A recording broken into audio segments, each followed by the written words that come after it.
Yazd has a very interesting Zoroastrian community who are still living in the city in peace and harmony with the Muslims. And because of this population, we have a very interesting Zoroastrian heritage in Yazd. Here you can see the main Zoroastrian fire temple in Yazd. We have started our tour from the main courtyard.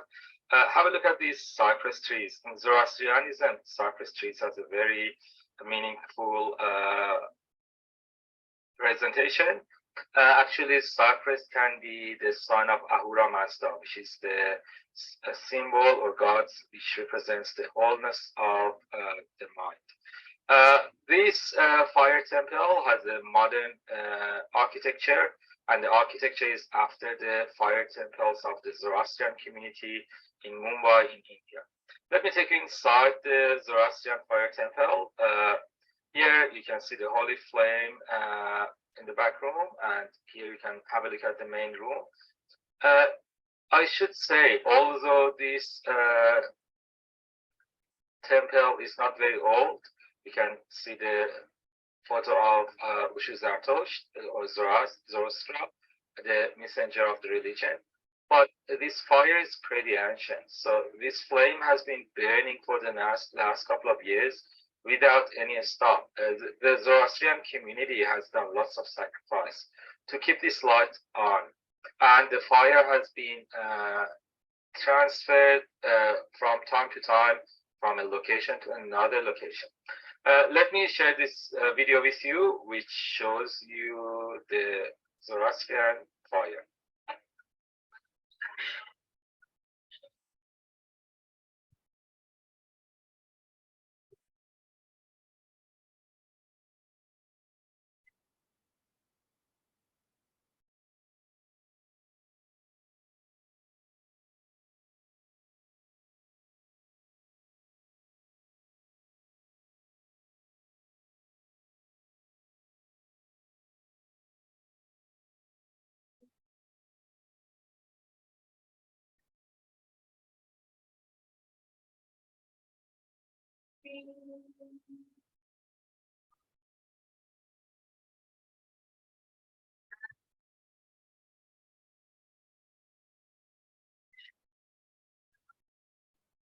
Rahman, the video has stopped.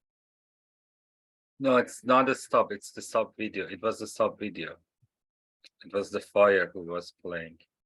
So this ancient fire that you could have seen, it is the holy fire, the holiest fire that Zoroastrian have. The flames has been burning without a stop for the last couple of thousands of years. And Zoroastrian people had lots of sacrifice to keep this fire on.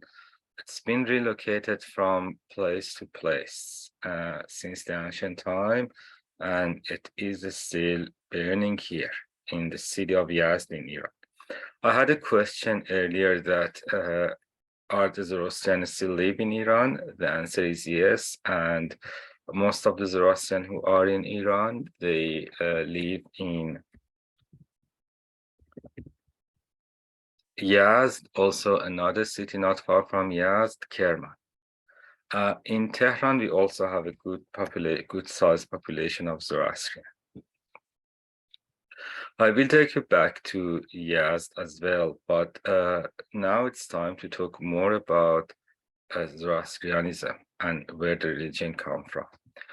There are lots of different sayings about Zoroastrianism and when it has started, especially before the modern archaeologists and historians started working on them, working on the religion. I will talk more about that later. But speaking of Zoroastrianism, it is important to know about the most important Iran ancient heritage, which is Persepolis. And that is in the city of Shiraz in Fars province in the southern Iran. So when we go to Persepolis, you can see a big complex that used to be the most important city of the world in the very ancient time. And you can see the Persepolis complex from the top, where it's been a complex of the palaces, and more than 200 years the Persian kings were ruling here. This place has been destroyed by Alexander, and it's been burned to the fire. This session is not about Persepolis. There is a session about Persepolis on my YouTube channel, but while we are walking around Persepolis, we can see lots of religious signs that are related to the ancient religion of Zoroastrianism. Actually, Zoroastrianism has lots of connections to the start of this empire, which is pretty much the first empire of the world that has created a deep influence in the history. Just have a look at this ancient tomb of the king, and what you can see on top is Farbahar, which is the ancient symbol of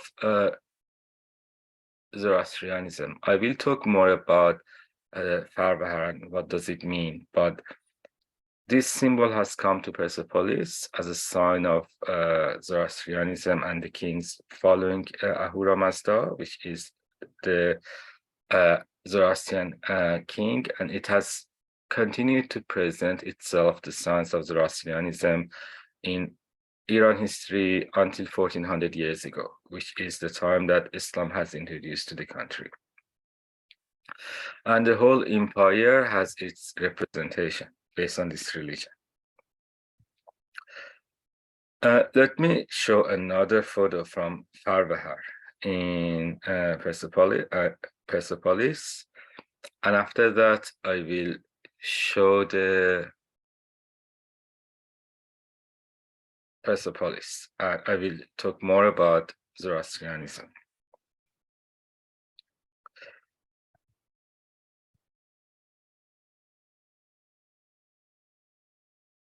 Okay, we have more people joining as well.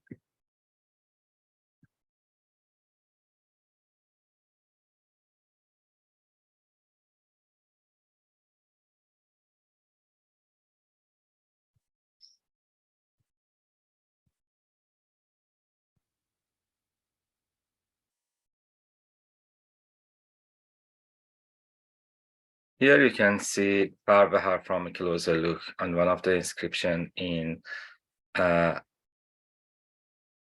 Persepolis. There are different sayings about who were Zoroaster or Zarathustra and where he used to live. So first, the name of the Persian name of the messenger is Zarathustra or Zarathustra. And Zoroaster is the name that the Greeks used to call this messenger.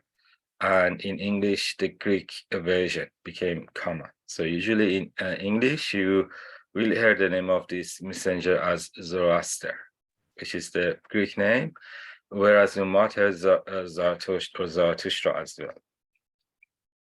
Zarathustra is the ancient name, and it means the golden camels, or the owner of the golden camels. It was quite popular among Persian tribes those days to have such names, and we have other names similar as well, same as Gashtas, which is after horse as well. Zoroaster, based on the belief of Zoroastrian themselves, based on the historical books, used to live around 2,500 or to 2,600 years ago, pretty much in the same time as the start of Achaemenid Empire, or the empire who has created Persepolis. This is the belief of the Zoroastrian themselves. You can see the depiction of his face based on how he used to look like. But there are other beliefs about the start of Zoroaster. The name of Zoroaster or Zarathustra has been mentioned in the Greek books, especially Plato has spoken about him in respect, and they believe that Zoroaster used to live 6,000 years before Plato, which is very ancient. However, nowadays, based on the historical researches that we have done, especially based on the language of the Holy Book of Zoroastrian, Avesta, we believe that probably Zoroaster used to live around 3,200 years ago. So it's like 600 years earlier than the time that Zoroastrian believe about the exact time of the life of Zoroaster. In the formal story, in the story that we have in Zoroastrian text, Zarathustra used to belong to the region of Urumia in modern Iran, in the northwestern part of the country, somewhere closer to Turkish border. And when he get enlightened in the age of 30 years old, the local people didn't accept his messages. And because of the pressure of the locals, he had to move all the way towards the east in the area which is northern part of Afghanistan, Balkh area, also the southern part of Tajikistan. And after that, a local king with the name Gashtas accepted his offer, and Gashtas, the king, started helping Zoroaster to invite people to his religion. And the king was supporting Zoroaster, created lots of conflicts with Aryan tribes or Iranian tribes who were living. And Zoroaster himself got killed in one of the fights that happened in the time that he was at late 70s. This is the formal story about Zoroaster, which is mentioned in the books.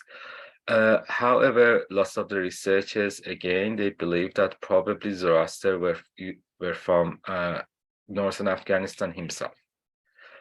And he probably wasn't from the northwestern Iran, and a migration like that never happened. And also in the real historical book, we don't have any sign of a king called Gashtas. Lots of the people believe that Gashtas might have been a local king or a king of one of the tribes that were living there. Zoroaster used to have sons and daughters as well, and after him, lots of people follow his religion. And the ancient book of Zoroastrian name is Avesta, that we still follow. Avesta has different sections, and a big part of that has disappeared during the history, especially after the Greeks attacks, Alexander attacks to Iran, and after Arab invasion. However, there is a part of Avesta with the name of Gataha. I will write that name in the chat box, which has a very ancient language, and it is believed that they are the saying of Zarathustra himself. After that, it's been lots of addition and lots of interpretation on Avesta, and nowadays Zoroastrian has lots of existing text about their religion. That was a little bit about where Zarathustra being and how the religion started.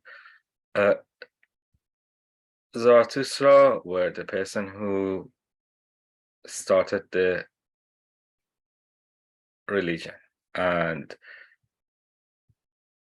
his beliefs that I will talk more about soon in the session had a deep influence in the community that used to live in the area of modern Iran. So on those days, most of the Iranians used to have a tribal kind of society, and they used to move from a place to a place, and based on their beliefs,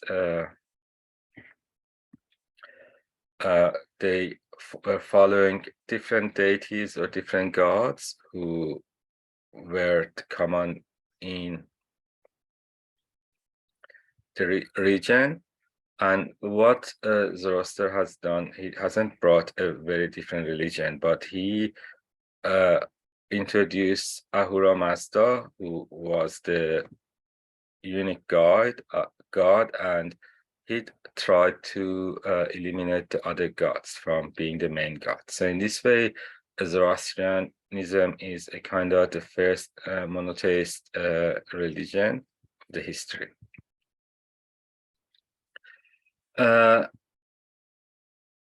Little by little, when more people started believing in Zoroastrianism, the belief of Zoroaster get more common in the society.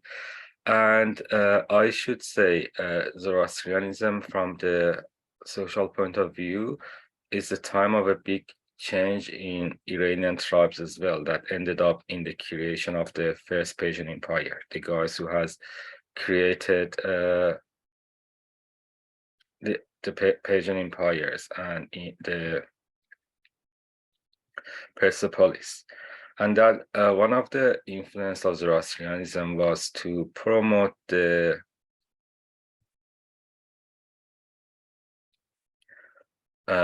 farming life and encouraging people to get settled, to have farms, and to make wealth for the sake of humanity. And I should say Zoroastrianism is a very spiritual religion, but at the same time, it has lots of influences and emphasis for people to work hard and create a good life. And spreading those beliefs in Aryan tribes in those days that used to be nomadic and they used to move from place to place was a main reason that people have started to get settled, building the cities and being more organized in their lifestyle. And that ended up creating an empire around 600 years after the time that Zarathustra were living.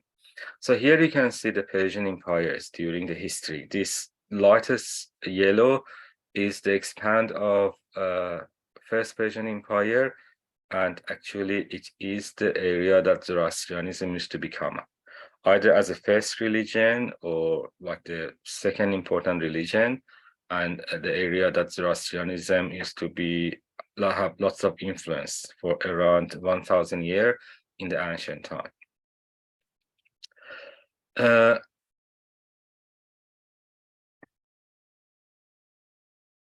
And if you see my mouse, Zarathustra used to believe here in the area between Afghanistan and Tajikistan, where I'm pointing. This is what I was explained. The religion has started from this area, and little by little, when the tribes were moving towards modern Iran, they transferred the religion of Zoroastrianism to the center of Iran. Whereas the Zoroastrian themselves, they believe that Zarathustra was born in northwestern Iran, the area close to Turkish border, the place that my mouse pointing now. The most of the people before Zoroastrianism in Iran, they were very close to the belief of an ancient religion, which were popular in Europe as well, and that religion is Mithraism. So after Zoroastrianism, the society of Iran had both religion, Mithraism and Zoroastrianism, and over the time, this religion had lots of influences on each other. They are very, very separate things. And as you know, the first Persian Empire has started by Cyrus the Great. He was the person who started the empire and created the area that I showed it. Nowadays, we believe that Cyrus himself probably wasn't a Zoroastrian himself. But Darius, the third king of the dynasty, Darius is the person who started Persepolis as his capital. From his time, we kind of sure that the kings were Zoroastrian themselves as well, and they kind of changed the formal religion of the country as Zoroastrianism. However, during Cyrus' time, it's been lots of Zoroastrians living in country, and he was using them as one of the backbones of his empire. That is the start of Zoroastrian as a formal religion. After Achaemenid, the first king, the Greeks took over the country, and they tried to remove the sons of Zoroastrianism, but they couldn't be successful. And the Second Empire and the Third Empire, Parthians and Sassanid, were following Zoroastrian religion. Especially in the Third Persian Empire, Sassanid dynasty, the style of the society kind of get consolidated around Zoroastrianism, and most of the formal beliefs of Zoroastrianism is related to the way that the government were formally used to believe about Zoroastrianism during those times. And on those time, it used to be lots of fire temples. That's the holy place of Zoroastrianism in Iran, all around the country, but it was also 3 main holy fire temple in the 3 corners of the country. And that fire that I showed it to you right at the start of the session was from the main fire temple in southern Iran, or in the Fars region. That used to be the fire temple of the priests themselves. So after the invasion of Arabs who took over the country and started converting the whole people to Islam, that fire from the main fire temple has been hidden in a cave for a while, and the Zoroastrian people were protecting it until they could have transferred to a new place and building new fire temples for that. After the invasion of Arabs, lots of the Zoroastrian got killed, and lots of them over the time they converted to Islam. However, for around 4 centuries, until 1,000 years ago, we still used to have lots of Zoroastrians living in Iran.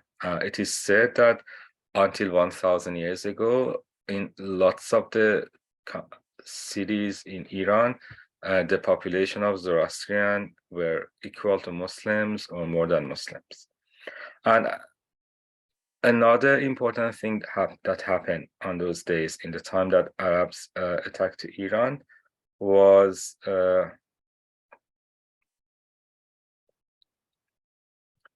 the migration of a big community of Zoroastrian to India. So nowadays, the largest community of Zoroastrians are living in Mumbai in India. Parsis, they are very famous, and they have a relatively good financial and wealth situation. And those Parsis are mainly the people who migrated to India on those days after introduction of Islam. However, in the later stages, more immigration happened, and we still have Zoroastrian in Iran that stayed in the country, and they're still practicing their religion. Speaking of the 3 holy places, the only holy places of Zoroastrian who still remained is this place, Takht Suleiman, which is in northwestern part of the country. Actually, the story of the formal story of the birth of Zarathustra in Zoroastrian text, they refer that Zoroaster should be from a place around here, or this place. Takht Suleiman used to be the fire temple of the kings. And the Persian kings used to be here to do the holy ceremony. And it is actually a very important, a very interesting place, as it is said that all 4 elements of the ancient world used to exist in the same place. As you can see, there is water here, and it was a fire temple, so they had fire, and this area is very windy. So it's got wind as well, and it's on earth, so there are soul. So the 4 ancient elements, fire, wind, water, and soul, used to exist at this very ancient place. Let me take you around this ancient fire temple and show the the fire temple, how it looks like nowadays.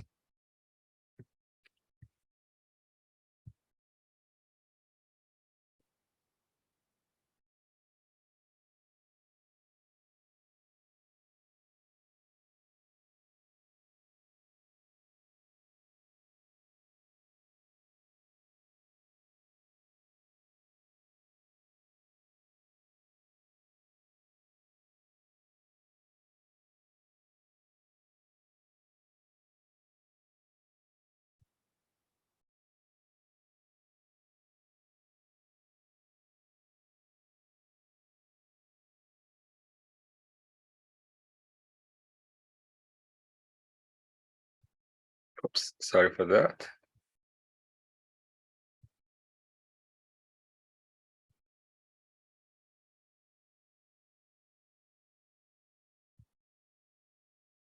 The area of Tahta Suleiman is very pretty in the springtime, in the later springtime and early summertime. Lots of people go there to do meditation. It is a public belief that this place has a very positive energy. It's quite a bit of drive from Tehran, but it's quite a rewarding visit. Here you can see the ancient ruins of the fire temple, which is right next to the lake. You can still see the style of a fire temple, which has 4 main walls around. In the remainings of next to the lake, here you can see the lake and you can see the remaining part of the fire temple. In this place also we have the remaining part of the ancient palaces. You can see the whole complex from the top. The fire temple used to be here and the palace of the king were around that. The Sassanid king between 1900 years ago to 1400 years ago used to come here to do the highest level of religious ceremonies. It's been believed that it's been 2 other fire temples, one in the Fars, which were for the kings, and another one in Khorasan, or northwestern part of people, for ordinary people or the farmers. I will share another photo that will show you the reconstruction of Tahta Suleiman in the time that it used to be the holiest fire temple in the Zoroastrian world. So here you can see the recreation of Tahta Suleiman. The fire temple were here, the building in the center, and next to that the king used to have the palace and the other places for the Magi's or the Zoroastrian clerics. So you heard of the word Magi, which is very popular nowadays in the Western country, and also this word Magi has come from is the root of the word magic in modern English. Magi's were the clerics of Zoroastrianism.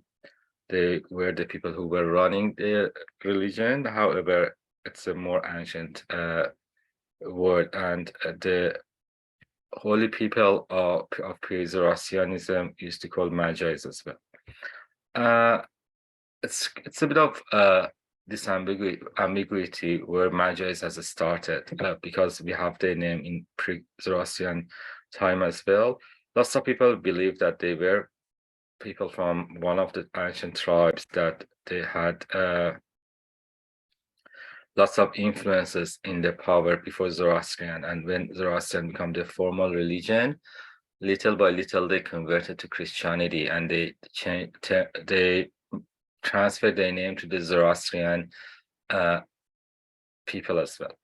I should say I noted that Zoroastrianism is it's believed that it's kind of the first monotheistic religion in the history. I'm not gonna go too deep about Zoroastrian belief, as I'm not a Zoroastrian myself, but I just want to touch on a little bit about their belief. Zoroaster is believed that he was probably a shaman or a magi himself. who was living in a tribe, and it is believed that he had lots of religious knowledge of pre-Zoroastrian religion as well. And it is believed that he was a spiritual person who had lots of meditation, and he came to 3 different types of enlightenment at the same time. So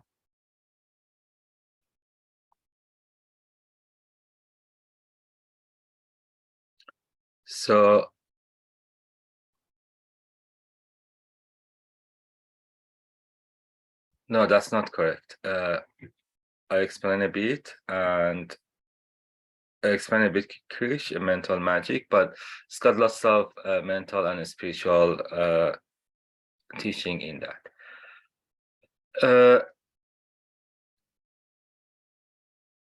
The first enlightenment that Zoroaster has was the enlightenment in his heart, or his spiritual enlightenment. And the second one was the enlightenment in his mind. And the third enlightenment was the enlightenment in the environment and his balance with the world around it, to keep the world clean and protect the environment. It is believed that probably Zoroaster is the first philosopher of the history. When you read his book Gataha, you're clearly reading a philosophical book. He talks about the world in a philosophical way, and he can see, when you read his philosophy, you can see his influences even in the Greek philosophers who were living 600 years after him, especially in Plato. So Zoroaster is the first person who created the concept of good and evil, or good and bad, in the history. Before Zarathustra, we don't have any concept of good and bad. It's all about different gods and deities who were creating different powers in the history, in the society, and there is no talk of good and versus evil. So it's very accepted for every human nowadays to thinking of good and evil, or good and bad. And I should say this concept has started with Zarathustra. Based on his belief, Ahura Mazda is all good and all power. It kind of considers as God, but I should say Ahura Mazda is different with the kind of God that we believe in Islam and Christianity and Judaism. Yes, anyone can become a god based on Zoroastrian religion. So that's the main difference. Actually, human is not kind of the creation of the god in the way, let's say, we Muslim believe. So Ahura Mazda is the core and essence of our soul and heart, and we can get united with him.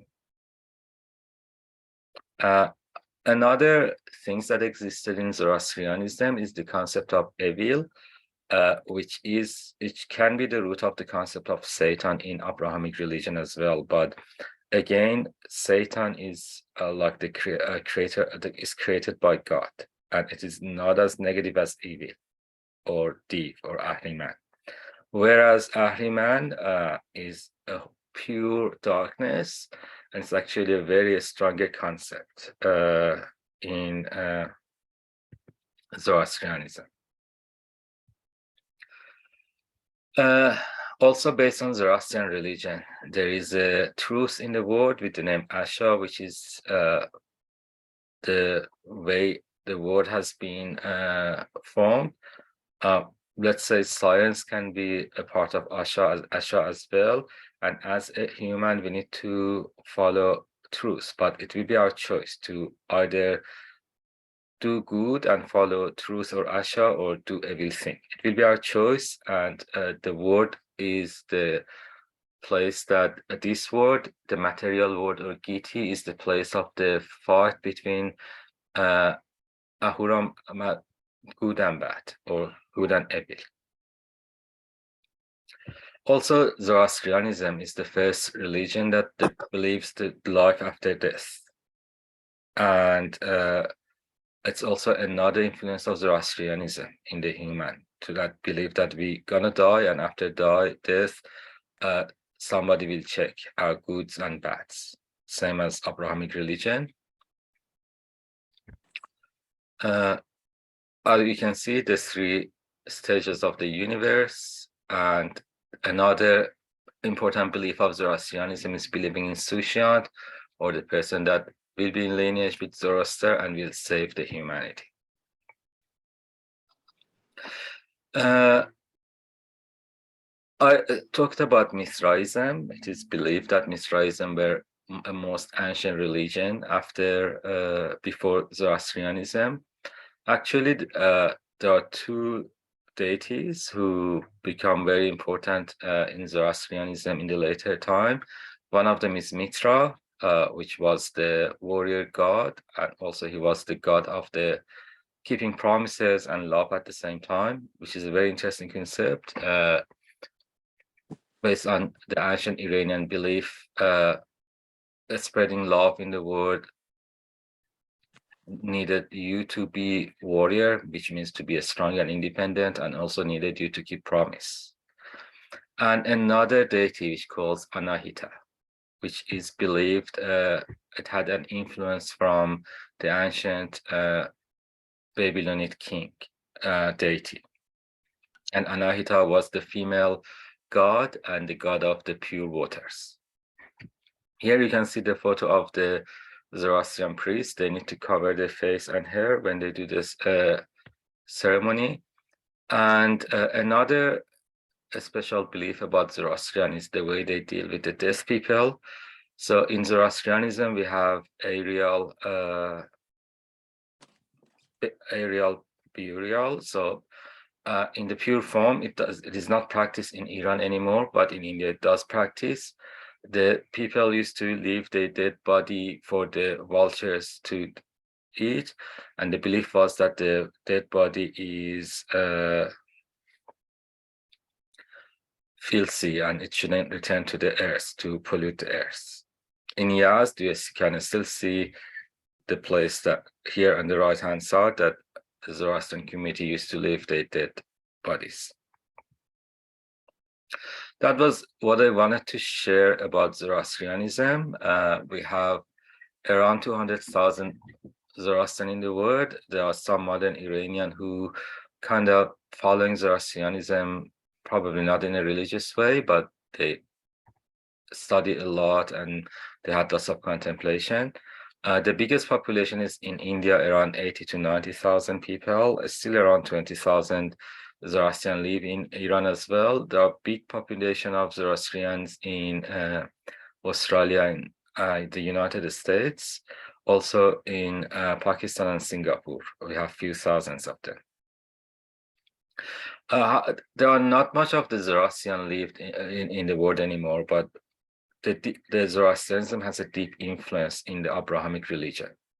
And as a result of that, it's one of the ways that we can see the influence of the Zoroastrianism in the modern world. As you can see in the notes, the followers of Zoroastrian is called Parsi. This is the name for them in India. And we have few famous Zoroastrians in India. Probably the most famous one is Freddie Mercury, who was originally a Parsi and Tata, the head of the Tata group. I should say the modern Iran and Central Asia people, most of them are formally Persians, Muslims, but you can see Zoroastrianism in every aspect of the culture. So it is not like a really dead religion. Like the way the culture is, the way people thinking about the word, the way people thinking about the honesty, you still can see Zoroastrianism and its deep influence in the culture of the people in Iran and in Central Asia, especially. And another thing that you can see the influences of the Zoroastrianism in the spiritual traditions of the region, which are mainly Sufism nowadays, which is the spiritual way of Islam. You can still the deep influence from Zoroastrian religion into that. That was what I wanted to share about Zoroastrian religion, of how Zoroastrianism is. We still have some of the the holy places in Iran. I showed the Fire Temple and Takht Suleiman, which is another holy place. We also have the main holy places around Yazd, where you can go and visit. The most important holy place that Zoroastrian has around Yazd is a place called Chakchak. So Chakchak is more than an hour drive from Yazd. You will get to the middle of the desert, and after that there is a mountain over there. And when you go to the mountain, you can go and see the Chakchak complex. You need to walk up the stairs to go to the top. And after that, you will go to the place that the fire is burning and there is a spring of water, and you can actually get to visit the place. The vibe of Chakchak is amazing, especially if you go in early evening time. You will influenced by the spiritual power of Chakchak. There are other holy places as well. They are not as popular as Chakchak, but around Chakchak, especially in Yazd region, we have a few other holy places from Zoroastrian community. And they're in other places, but most of them, the ones that still people go to pay respect, are many around Yazd and one or two around Kerman. Let me show how Chakchak is. Here you can see inside Chakchak. When you walk up the hills and you get to this area, you can see the sign of Ahura Mazda, and you can see the fireplace, the place that people burn the fire and pray around it. If you want to come inside this holy place, if you want to get in, you need to cover your hair. The last thing that I want to talk about is Farbahar and what does it mean, the holy sign of Zoroastrians. Farbahar, please note that it is not an Iranian symbol. So originally Farbahar is taken from ancient Egypt, but Zoroastrian, they converted their own meanings to Farbahar. Here you can see the sign of Farbahar that we could have seen in the ancient sites as well. And you can see the meaning of every part that entails both good and evil, meaning of Farbahar. You can see the head, which is aged male figure, and hand point upward, which means symbolic of choosing the right hand. Ring in the left hand is the symbol of the promise, especially in marriage. That has a connection to the concept of Mitra, which is the deity of promise and love at the same time. And the central link, eternity of the universe and soul. And the ones on the back, look facing back, negative forces, and three opposing principles of Zoroaster, bad thoughts, bad words, and bad deed. And the ones in front is the loop facing the face, positive forces, and the principles of Zoroastrianism, which is the good thoughts, good words, and good deeds. So what is good is whatever who follows the way of Asha, or the truth in the life. That is when you are doing the good thing. That was a brief introduction of Zoroastrianism. What are the Zoroastrian holidays? Diet, vegetarian, halal, kosher. The Zoroastrian holidays are few. The most important ones are Nowruz, or Persian New Year, and Mehregan, which is the start of autumn. They have few other religious ceremonies as well. And also, it is a slight difference between the holidays of the Zoroastrian who live in Iran and the Zoroastrian who lives in India. They have a slightly different celebration. Usually the Parsis in India,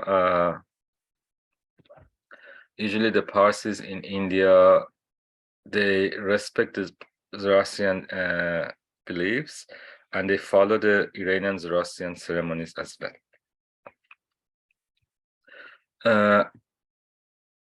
Is there any other question?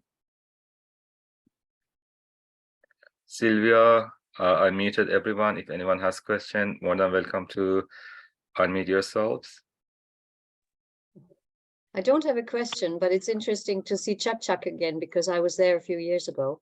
And Yeah. also the Tower of Silence near Yazd, where they show how they buried, well, they didn't bury them, but they kept the dead for I don't know how long, 18 days or something. And then they took them up to the hill to be eaten by the vultures. And they had different rows for adults and children. And I don't know. Yeah, like for Chak Chak, they used to leave the dead bodies for the vultures, and after vultures 4 days or something, when they ate their dead bodies, they used to transfer the remaining part of the bones to a special holes where that were dig in the rocks, the priest, and it was only priest who could have got into Chak Chak. There is a legend in Chak Chak because there's water dripping down, and they say that the king was saved by this mysterious water that came down. Do you know about the legend? Yeah, it's like when Arabs invaded Persia, the daughters of the king were escaping from the Arab invaders. One of them, when he got to Chak Chak, the invaders were about to captivate her. So the rock opened and the prince got into the rock, and after that the rock closed. And the water drops from that place. That's the story. The second princess, actually, her place is in Yazd. There is another holy place in Yazd about the second daughter of the king. And the second daughter jumped herself into the well, not to be captured by Arabs. Yeah. The third one was captured, and when he was in Medina, in modern Saudi Arabia, he got to marry with the daughter of with the grandson of Muhammad. Muhammad grandson. Any other question, comment? Yes, Bob. Yeah. Regarding the Avesta and the Gothas, I understand a lot of the written work was destroyed, and we're working from fragments. I also heard that they're uncovering more documents now, and the interpretation is ongoing. Yeah, so yes, that is kind of true. The Zoroastrian themselves, they say that what we have nowadays from Avesta is only 10% of what it used to be. So a part of Avesta has been destroyed or forgotten during after Greeks attack, another part after Muslim attack.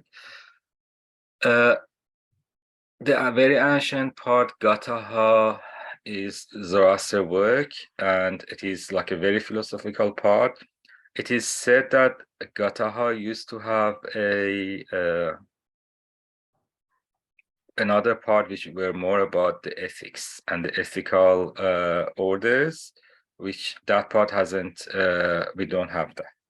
Also, there is another part of Avesta Mehriyasht and a few other parts that nowadays historians believe that they are actually related to pre-Zoroastrian time, based on the type of the context and also the ancient language that those parts have. People believe that in the Achaemenid time, 2,500 years ago, it's been a king called Darius II. He was the 5th king of the dynasty. He was the person who kind of tried to make the formal Zoroastrianism be more open to the local religion. This behaved that they reinterpreted the ancient texts or the ancient, let's say, sayings of the people in Zoroastrian way, and after that they merged those parts with Avesta. So there is a part of Avesta which lots of the researchers believe that it is actually more ancient than Gata itself. And it is the reinterpretation of Mithraist beliefs of the local tribes into Zoroastrianism. Also, there are other parts that has been written by Magi's in the later stages. Usually, as much as we get the text get closer to the modern time, they become more like the ethical way of thinking rather than philosophical. As much as the texts get more ancient, they become more philosophical or more spiritual. You mentioned earlier, one of the things I asked about vegetarianism, that Zoroaster wanted to be kinder to animals, less animal sacrifices, and they want to start more farming communities. Yeah. Is that part of the vegetarian thing? No, not necessarily. No, not necessarily. But Zoroaster were believed that animals can be bad and good. Let's say pig is bad and you shouldn't eat pig, but you should eat lamb, for example. But he also he promoted the farming life, and that promoted to use the vegetarian, whereas the ancient Aryan tribes, they were tribal people, and they used to have livestock. They used to look after the livestock and move with the livestock, and their life were pretty much based on eating the meat rather than farming. So his religion promoted that, but it wasn't a vegetarian religion, no. But it's a Hence really hence my question earlier about halal or kosher. They wouldn't eat pig, but they would eat lamb. Baha'u'llah or We said they didn't eat pig. no, Pigs no, were bad. no, I misunderstood. no, No, yeah, they eat it. They eat it. They eat everything. they Okay. everything. All meat, I mean. Hey, Baman, why don't you get rid of that troll, Krish? He's really been interfering with all your talk. I It's your don't- job as coordinator to just get rid of asses like that. It's a parallel presentation. I think it's very disturbing. Yes, you're right. oh, Yes, really? it's very disturbing. Yeah, he wasn't talking. That's why. Actually, what he's telling, Look, he's had about 20 chats so far. yeah, I removed him. Yes. Good. Thank Yeah, you. he was talking about Satan and things like that. So that Satan, the concept of Satan has some connection to the philosophy of Persia, not necessarily Zoroastrianism. It is said that Satan is the invention of Babylon, and it had some influences too from the concept of Ahriman in Persia. So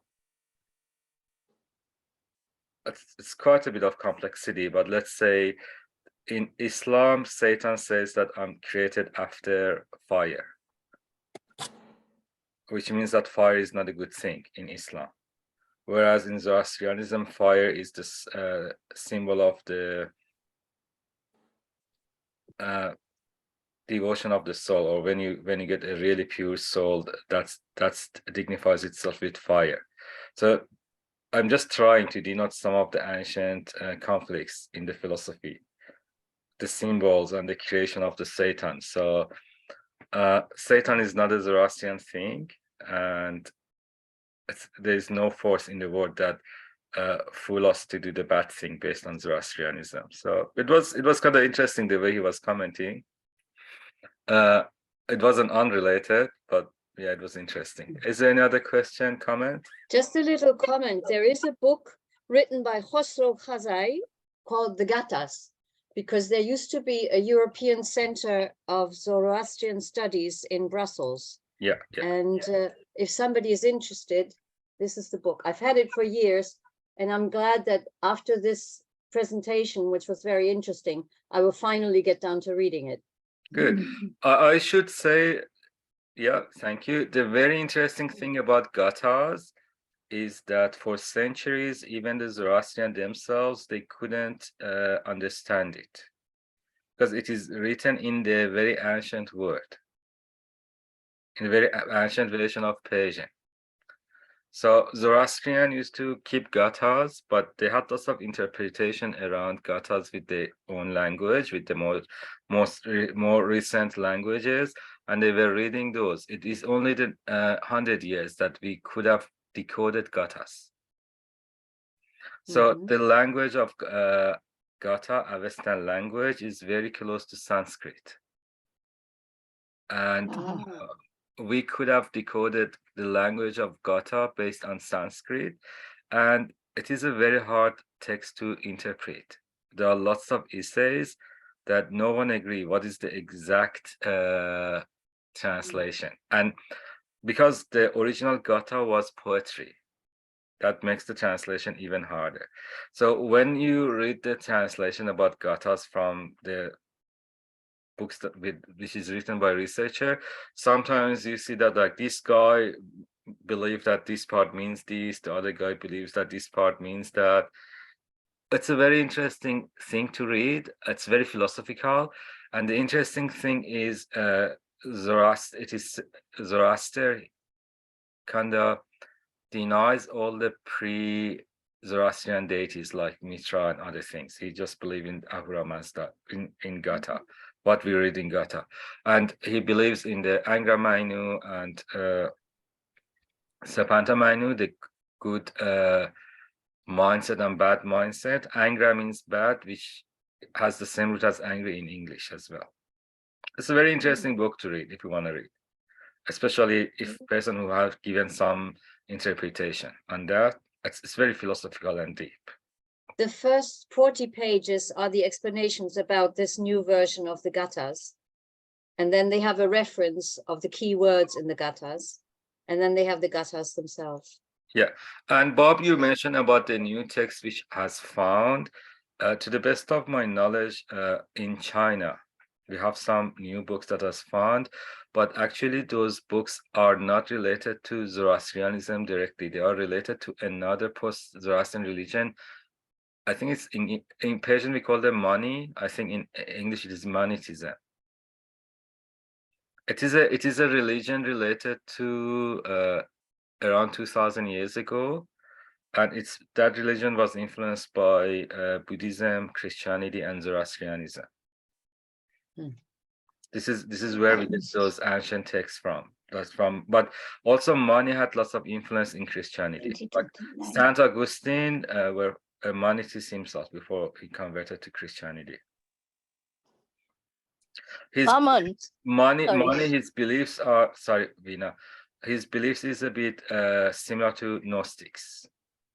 Veena, yes?